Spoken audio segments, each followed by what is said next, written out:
Don't watch the movie.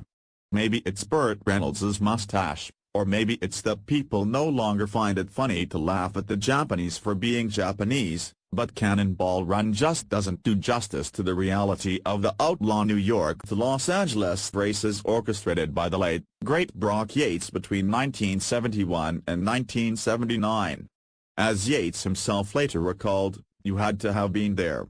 Most of us now add car and driver weren't, and since we live in a time of license plate scanners and laser and radar, we look at Sammy Davis Jr. and Dean Martin dressed as priests and can't imagine how Peter Brock and Dick Gilmartin did exactly that, conning police with white collars, driving a press car on loan from Mercedes-Benz."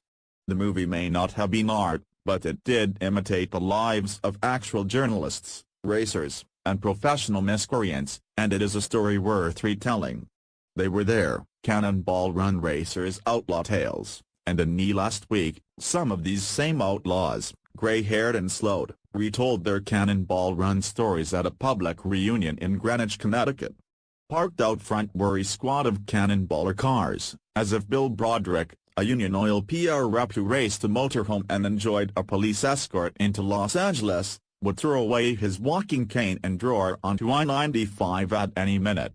It was a small but significant showing, the winning Ferrari Daytona driven by Yates and Dan Gurney in 1971, the Dodge Challenger with the experimental Autotronics Super Snooper radar that Yates drove the following year, a 1971 Porsche 911 owned and driven by road and track photographer Bill Warner, a 1979 Chevrolet Malibu with a NASCAR fuel cell, and a replica of the fake Dodge ambulance Yates drove with his wife, Pamela, who pretended to be a patient on life support.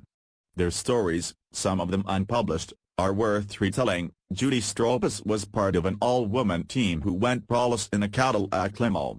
Unfortunately, they suffered the event's only crash when the driver fell asleep at the wheel.